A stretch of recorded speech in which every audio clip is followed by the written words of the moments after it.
요한복음 12장 12절에서 19절까지의 말씀.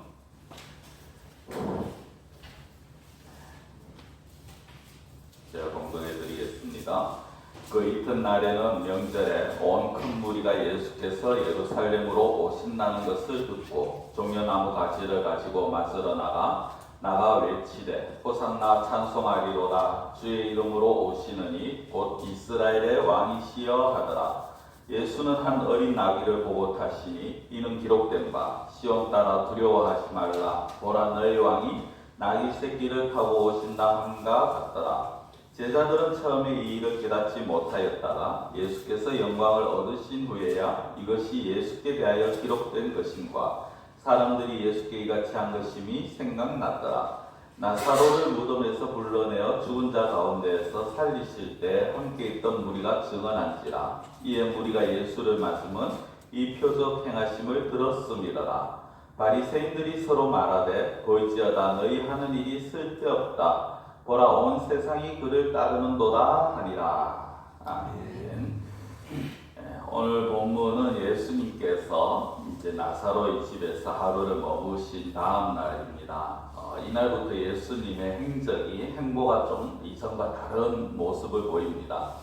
이제 공공연하게 자신이 어떤 분인가를 드러내기 시작합니다. 이전에는 이스라엘의 지도자들이 예수님에게 계속 이제 압박을 하죠. 당신이 어떤 사람인지, 당신이 누구인지 신분을 제대로 밝혀라 라고 그렇게 따지고 들어갑니다.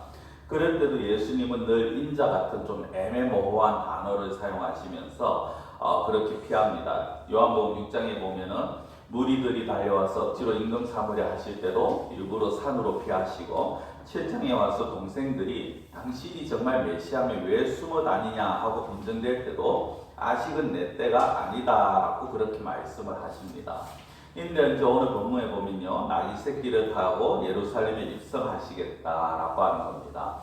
본격적으로 자신의 어떤 이제까지 해오던 모습들을 바꾸시는 겁니다. 이전에 숨기셨다면 이제는 자신이 왕이다라는 것을 만천하에 공포를 하시는 거죠. 그리고 그렇게 공포하시면서 입성하실 때 많은 사람들이 평화의 상징인 종려나무 가지를 들고 흔들면서 예수님을 환호합니다. 예수님은 이 사람들이 자기에게 지금 이렇게 호산나 이스라엘 왕이여 하고 환호하고 맞아들이는 이 사람들이 불과 3, 4일만 지나면 자신을 죽이라고 소리칠 걸 너무 잘 아십니다. 그럼에도 불구하고 이들은 막지 않으시죠. 그들로 하여금 실제 예수님이 왕이라는 것을 인정하게 하고 고백하게 만들어 버리십니다.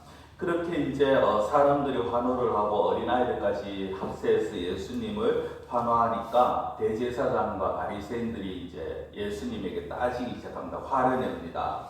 왜 저 소리를 듣고 있느냐? 당신이 도대체 무슨 생각으로 저 소리를 듣느냐? 저들의 입을 막아라. 왜 저들이 소리 지르게 놔두느냐? 이렇게 화를 냅니다. 그때 예수님이 이런 말씀을 하시죠. 누가복음 19장 40절에 보면 내가 너희에게 말하노니 만일 이 사람들이 침묵하면 돌들이 소리 지르리라. 만일 이 사람들이 침묵하면 돌들이 소리 지르리라. 결국은 무슨 얘기입니까? 그들이 말을 안 하면 모든 이 자연 만물을 통해서라도 예수님이 왕이신 것을 고백하고 환호하게 만드시겠다라는 것입니다. 예수님이 지금 내가 이제 왕으로 입성한다. 그러니까 왕으로서 입성하기 때문에 많은 사람들이 나를 왕으로 대우하고 맞아들이는 게 당연하다라고 그렇게 말씀을 하시는 겁니다. 그래서 저는 오늘 말씀을 보면서 그럼 예수님이 왕으로서 입성을 하신다면 어떤 왕이냐? 도대체 오늘 요한복음 12장에서 말씀하는 그 왕은 어떠한 왕을 말하고 있느냐? 이걸 우리가 같이 좀 생각해 보기를 원합니다. 첫 번째로 예수님께서 왕이라고 하셨을 때는요, 그 왕은 겸손의 왕이시다라는 것입니다. 예수님이 이제 그 예루살렘에 입성하실 때 어린 나귀를 타시죠. 나귀 새끼를 타고 입성하십니다. 근데 이걸 미리 예언한 선지자가 있었습니다.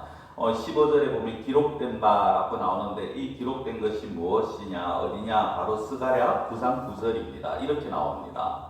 시온에 따라 크게 기뻐할지어다. 예루살렘에 따라 즐거이 부를지어다. 보라 네 왕이 네게 임하시나니 그는 공의로우시며 구원을 베푸시며 겸손하여서 나귀를 타시나니 나귀의 작은 것 곧 나귀 새끼니라.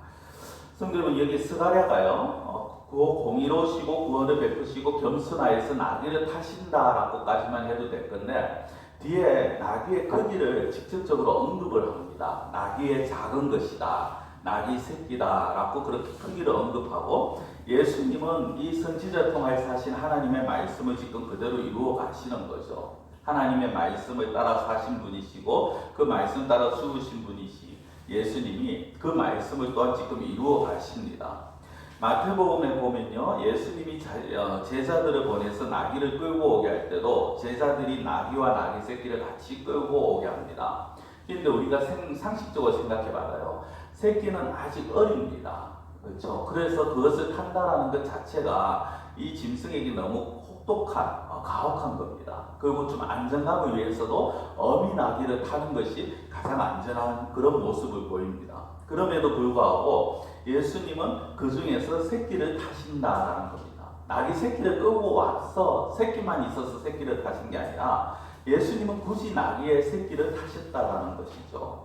그건 무엇입니까? 하나님의 말씀을 이루고자 하신 것도 있지만, 그러나 더 중요한 것은 앞서 읽어드린 스가랴 9장 9절의 마지막에 그 겸손하여서라는 이 말씀을 우리가 좀 생각해 볼 필요가 있다는 것입니다. 겸손하여서 나귀를 타시는데 그 중에 나귀의 작은 것을 타신다는 것입니다. 겸손하다. 그래서 내가 스스로 겸손을 보이시면서 그 나귀의 작은 것을 타신다는 것인데요. 성도 여러분, 겸손이 뭐냐라는 걸 생각해 볼 필요가 있어요. 겸손은 교만의 반대죠. 겸손은 자신을 높이지 않는 것입니다. 겸손은 자신의 높음을 드러내지 아니하고 오히려 자기의 자리에서 내려가는 것입니다. 그리고 이 겸손은 다른 사람의 위에서가 아니라 다른 사람의 처지에서 다른 사람의 처지와 함께 웃고 함께 기뻐하고 함께 울고 함께 슬퍼하는 마음가짐입니다. 성도 여러분, 겸손은요, 저는 볼 것 아닙니다. 저는 할 수 없습니다. 단순히 이것이 아닙니다. 내가 있는 위치에서 다른 사람을 보면서 내려다보면서 당신 왜 그렇게밖에 못하느냐가 아니라 정말 그 사람의 처지에, 그 사람의 입장에, 그 사람의 자리에 같이 내려가는 것입니다. 그리고 그 사람과 같이 슬퍼하고 그 사람과 같이 아파하고 그 사람과 같이 기뻐한다라는 것이죠.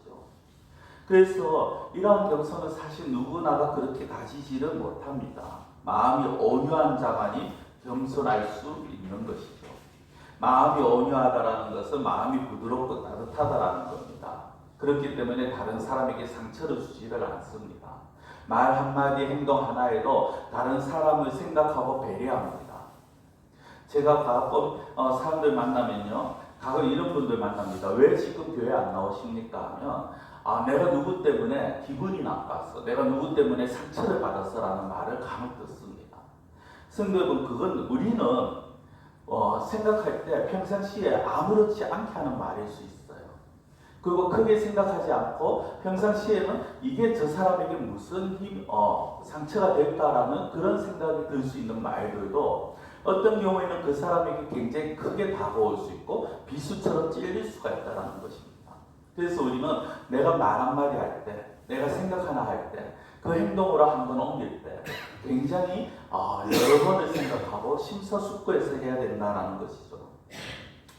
예수님은 겸손과 온유의 왕이시다라고 그렇게 성경은 말하고 있습니다. 그걸 잘 보여준 게 예수님께서 말씀하신 중에 마태복음 11장 28절 29절 이런 말씀을 합니다.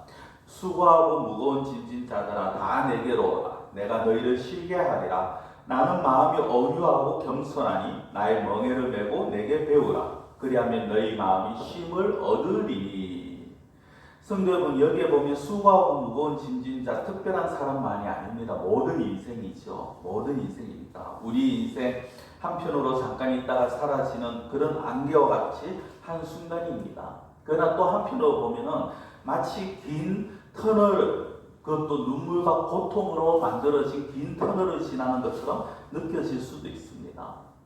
단순히 볼 때는 정말 탄탄대로처럼 보이고 멀리서 볼 때는 정말 좋은 길인데 가까이서 보거나 내가 겪으면 험하고 좁은 길일 수도 있다는 것입니다. 아마 이건 젊은 세대보다 연세가 드신 분들이 더 잘 느끼실 겁니다. 10대가 보면, 20대가 보면 그 인생은 정말 장밋빛입니다. 앞으로 자기가 할 수 있는 것들이 굉장히 많아 보이고 행복이 앞에 펼쳐질 것처럼 보입니다.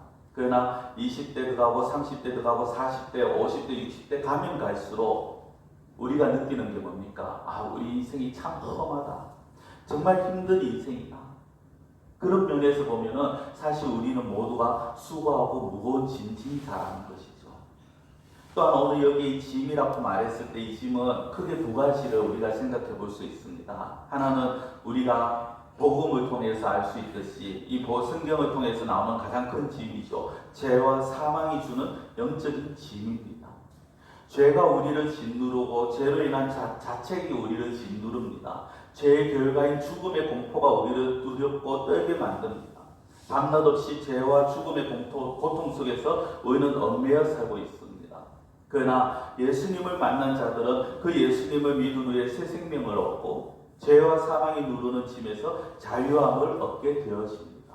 그리고 또 다른 짐이 있습니다. 바로 우리 인생의 짐이라는 거죠. 연약한 육신을 가지고 인생 여정을 한 걸음 한 걸음 떼어가야 하는 그런 존재가 바로 우리입니다. 그러다 보니까 때로는 슬플 때도 있고요. 때로는 힘들 때도 있고 피곤할 때도 있습니다. 절망에 빠져서 허우적거릴 때도 있고 고독과 외로움 가운데 지날 때도 있습니다. 물론 기쁘고 즐거운 날도 있죠. 그러나 인생을 산다는 것 자체가 우리를 짓누르는 슬픔과 수고가 되어집니다.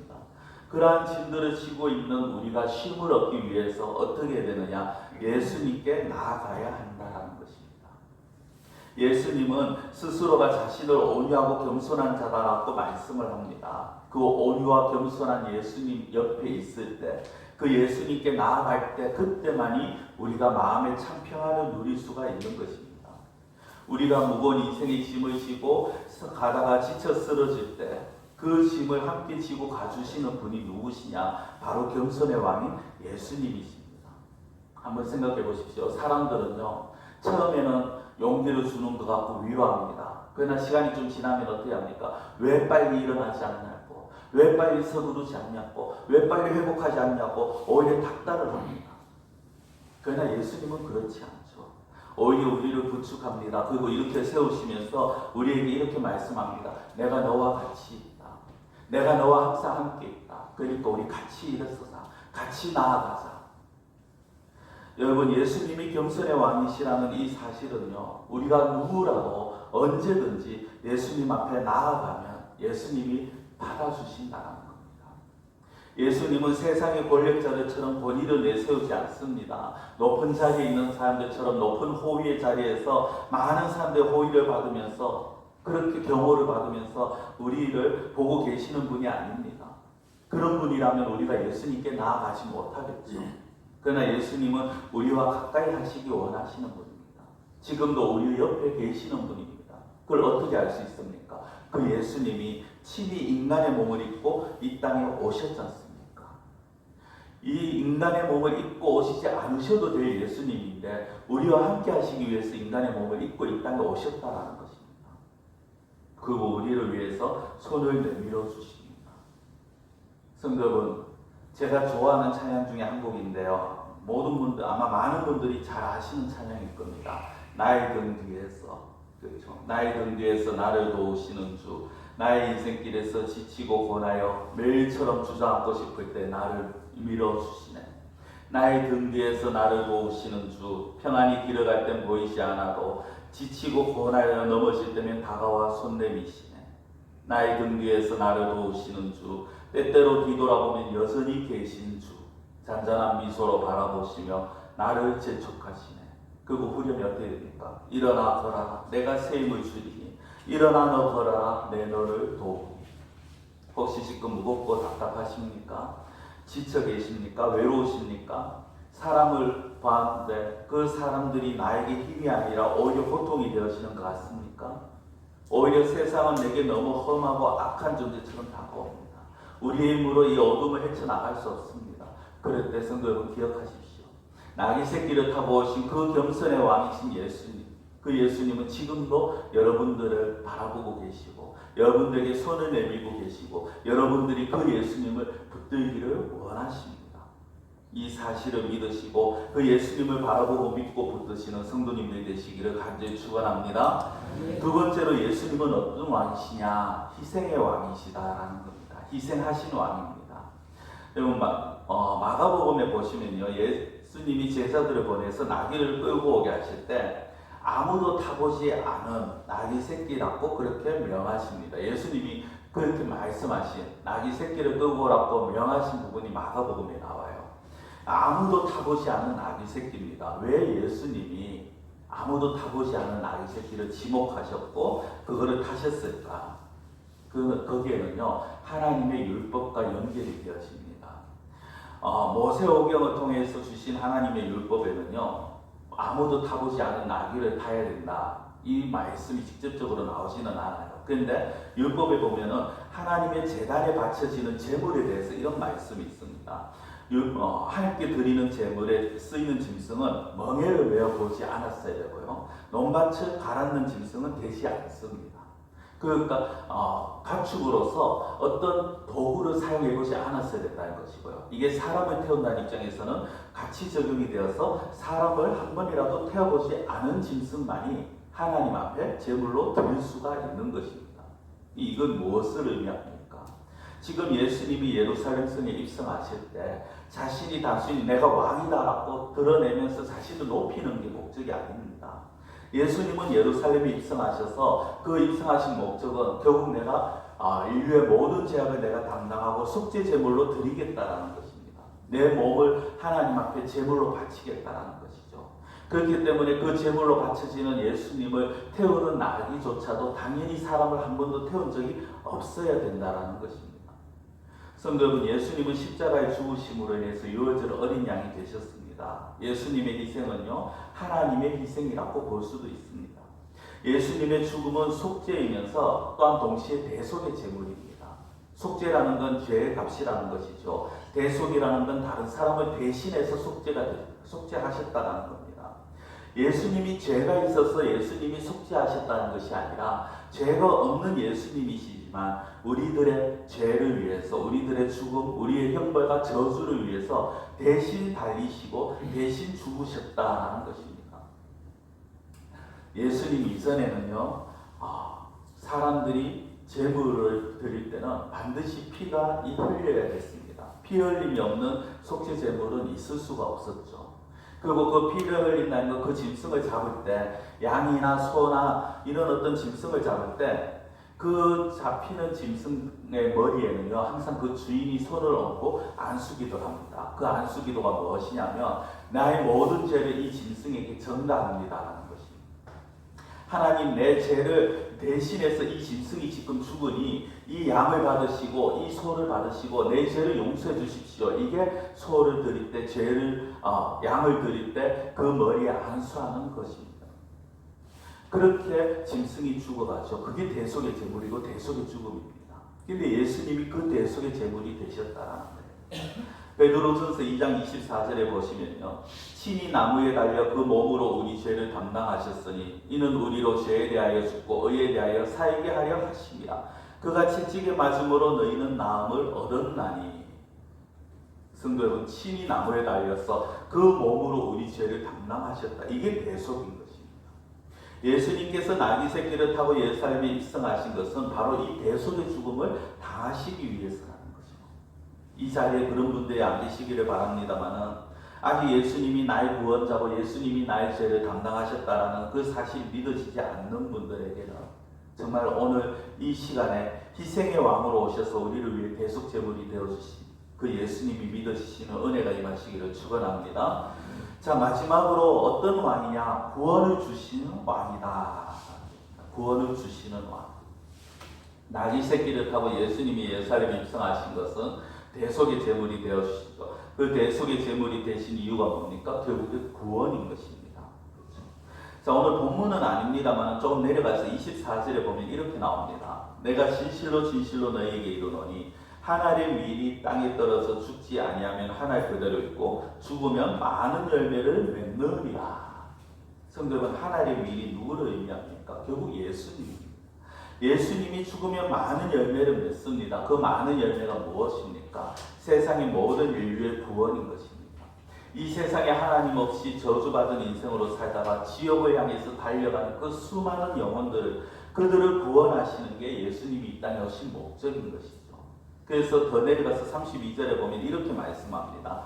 내가 땅에서 들리면 모든 사람을 내게로 이끌겠노라 하시니. 성도는 땅에서 들린다는 게 뭡니까? 두 가지입니다. 하나는 십자가에 달려서 땅에서 높아진다는 것이고요. 또 하나는 부활로 승천하시면서 땅에서 들린다는 겁니다. 확실한 것은요, 예수님이 십자가에서 달려 죽으시고 부활하셔 승천하시는 그날에 하나님께서 모든 사람들을 예수님께로 이끄시겠다는 거죠. 구원하시겠다는 것입니다. 이 세상에는 진정한 평화가 없죠. 그렇죠? 사람들 사이에도 진정한 평화, 화해, 평화 말은 많이 합니다만 정말 평화가 없습니다. 친한 사람들도 어느 한순간에 자기의 이익에 따라서 그냥 등 돌리기도 합니다. 모든 것을 내가 얼마나 많은 것을 누릴 수 있느냐에 따라서 판단하고 결정합니다. 이 세상에 어떤 능력자도 권력자도 부자도 진정한 구원을 가져다 줄 사람이 없다라는 것입니다. 성도 여러분, 진정한 평화, 영원한 생명을 줄 수 있는 분은 예수님 한 분뿐입니다. 그래서 그 예수님을 믿는 자가 마지막 날에 어떤 복을 누리느냐, 요한계시록 21장 3절 4절에 보면 이렇게 나옵니다. 내가 들으니 보좌에서 큰 음성이 나서 이르되 보라, 하나님의 장막이 사람들과 함께 있으며 하나님이 그들과 함께 계시리니 그들은 하나님의 백성이 되고 하나님은 친히 그들과 함께 계셔서 모든 눈물을 그 눈에서 닦아주시니 다시는 사망이 없고 애통하는 것이나 혹하는 것이나 아픈 것이 다시 있지 아니하리니 처음 것들이 다 지나갔음이러라. 이 말 요한에 나오는 그 장면들을 그림을 한번 그려보면요, 정말 이런 낙원이 없죠. 얼마나 행복합니까? 얼마나 평안합니까? 근데 영원하고 행복하고 평안한 낙원이 저와 여러분들에게 주어졌다는 것입니다. 그것이 바로 예수님을 통해서 우리에게 주어졌다는 거죠. 예수님만이 우리를 구원하시는, 또 우리에게 구원을 주시는 유일한 분이심을 믿으시기를 축원합니다. 말씀을 맺겠습니다. 성도 여러분, 예수님은요, 화면에 나오듯이 겸손하신 왕이고 희생하신 왕이고 구원을 주신 왕입니다. 이 예수님이 지금 저와 여러분과 함께 하십니다. 여러분, 저와 여러분과 함께 하신다. 힘들고 지쳐 계십니까? 겸손의 왕으로 오셔서 지금도 우리에게 손 내밀고 계신 그 주님의 손을 붙드십시오. 그분의 음성을 들으십시오. 아직도 죄에서 헤어나오지 못하는 분 계십니까? 우리를 위해 대속제물이 되신 그 예수님, 우리를 위해서 희생하신 그 예수님을 믿고 마음의 평화를 얻으시고 그 정말 모든 죄악에서 참 자유를 누리시기를 바랍니다.